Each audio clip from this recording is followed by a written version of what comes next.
Hello everyone. आज की video में हम अरेका पाम प्लांट के बारे में बात करेंगे कि अरेका पाम के मुरझाए हुए प्लांट को हम किस तरह से ठीक करें और किन कारणों से जो है अरेका पाम का प्लांट ख़राब हो जाता है। ये जो प्लांट आप वीडियो में देख रहे हैं ये अरेका पाम का प्लांट है और ये प्लांट काफ़ी मुरझा गया है। इसकी पत्तियां भी पीली पड़ गई है और जो पत्तियों की टिप है पूरी तरह से सूख गई है। तो किस तरह से इसकी पत्तियां पीली पड़ जाती है और ये प्लांट इस तरह से मुरझा जाता है, इसी के बारे में इसमें आगे डिस्कस करेंगे। और आगे हम बात करेंगे कि किस तरह से हमें इनकी केयर करनी चाहिए जिससे कि ये प्लांट फिर से हरा भरा और हेल्दी हो जाए। सबसे पहले हम बात कर लेते हैं कि किन कारणों से जो है प्लांट की पत्तियां पीली पड़ जाती हैं और इनकी टिप भी सूखने लग जाती है और जो प्लांट है हमारा मुरझाने लगता है। सबसे पहला कारण है, अगर हमने अपने प्लांट को आउटडोर रखा हुआ है, बाहर रखा हुआ है, तो इसको डायरेक्ट सनलाइट में नहीं रखना है। अगर इसको पूरे दिन की धूप मिलती रहेगी, धूप में रखा होगा, तब भी प्लांट की पत्तियां पीली पड़ जाती हैं और इनकी टिप जो है सूखने लग जाती है। और सेकंड कारण है कि इसमें ओवर वाटरिंग का। अगर हम इस प्लांट में ज़्यादा पानी देते हैं तब भी ये प्लांट की पत्तियां पीली पड़ जाती हैं, क्योंकि ज़्यादा पानी इस प्लांट को नहीं चाहिए। इसको इतना पानी चाहिए कि इसकी मिट्टी में मॉइस्चर बना रहना चाहिए। ज़्यादा पानी देंगे तो इस प्लांट की जो जड़ें हैं वो गल जाएंगी और प्लांट सूखने लग जाएगा।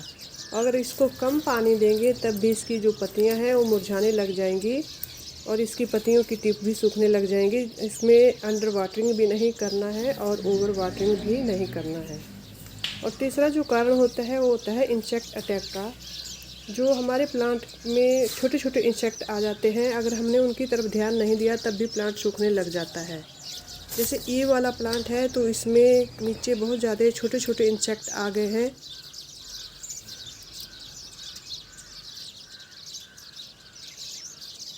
ये जो छोटे छोटे इंसेक्ट होते हैं पत्तियों के ऊपर भी आ जाते हैं और इनकी ब्रांच के ऊपर भी आ जाते हैं। तो जैसे इस पत्ती के ऊपर छोटे छोटे इंसेक्ट आए हैं तो पत्तियों का रस चूस लेते हैं और पत्तियां ख़राब हो जाती हैं। देखिए यहाँ पे इस प्लांट की ब्रांच के ऊपर भी बहुत ज़्यादा इंसेक्ट हैं, बहुत ज़्यादा आए हुए हैं और सारे का सारा प्लांट ही ख़राब होने वाला है।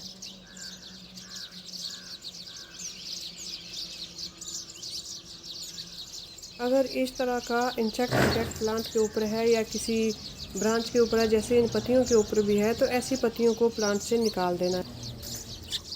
और जो प्लांट के पास इस तरह से सूखी हुई जो टहनी होती है, सूखी हुई जो ब्रांच होती है, इसको हमें निकाल देना है। ये प्लांट के ऊपर नहीं रखनी है, नहीं तो सारे का सारा प्लांट ही ख़राब हो जाएगा। और जब भी इस तरह का इंसेक्ट अटैक प्लांट के ऊपर होता है तो हमें इंसेक्टिसाइड का स्प्रे ज़रूर करना है। इसी से जो है हमारा प्लांट फिर से ग्रो करेगा और इंसेक्ट भी ख़त्म हो जाएंगे। जितने भी प्लांट के पत्तियों के ऊपर इंसेक्ट हैं उनके ऊपर स्प्रे ज़रूर करना है।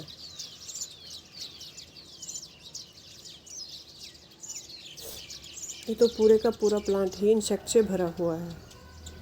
इंसेक्टिसाइड का स्प्रे हमें पत्तियों के ऊपर भी करना है और इसकी जो मिट्टी है उसके ऊपर भी करना है।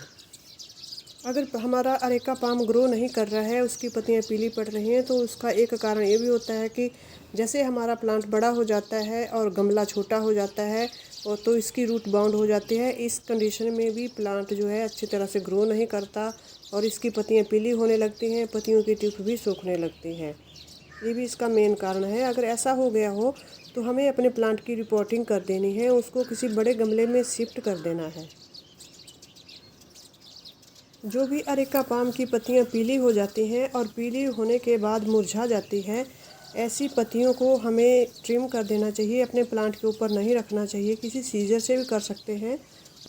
सूखी हुई पत्तियां प्लांट के ऊपर रहेगी तो प्लांट दिखने में भी अच्छा नहीं लगेगा। ख़राब हुई पत्तियों को निकालने के बाद हमें अपने प्लांट को ऐसी जगह पे रखना है जहाँ सिर्फ इसको ब्राइट लाइट मिलती रहे। तेज़ धूप में प्लांट रहेगा तो ख़राब हो जाएगा। चाहे इंडोर रखिए चाहे आउटडोर रखिए, लेकिन ऐसी जगह पे रखिए जहाँ सिर्फ इसको ब्राइट लाइट मिले। यानी कि या तो सुबह 1 घंटे की धूप और शाम के 1 घंटे की धूप मिलती रहे तो इस प्लांट के लिए काफ़ी है। अब अगला काम हमें इसमें फर्टिलाइज़र देने का करना है। तो हमें अपने अरेका पाम में ज़्यादा फर्टिलाइज़र देने की ज़रूरत नहीं होती, क्योंकि जब भी हम इस प्लांट को लगाते हैं तो इसमें पहले ही जो मिट्टी बनाई होती है वो वेल ड्रेन बनानी चाहिए।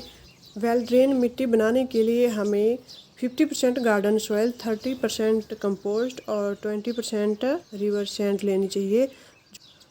इस प्लांट में 3 महीने के बाद हमें फिर से बर्मी कंपोस्ट ऐड करनी है। बर्मी कंपोस्ट ना मिले तो गाय के गोबर की जो पुरानी खाद होती है, लगभग 1-1.5 साल पुरानी, वो इस प्लांट में ज़रूर डालनी है।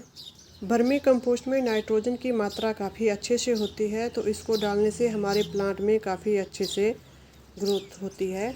और सेकंड जो फर्टिलाइज़र इस प्लांट में डालना है हमें, वो है एप्सम सॉल्ट। एप्सम सॉल्ट भी इसकी पत्तियों को लश ग्रीन बनाता है, तो ये भी प्लांट में ज़रूर डालना है। और तीसरा जो फर्टिलाइज़र है वो है सरसों की खली। सरसों की खली का पाउडर हमें प्लांट की जड़ों में डालना है, इससे अरेका प्लांट अच्छी तरह से ग्रो करेगा।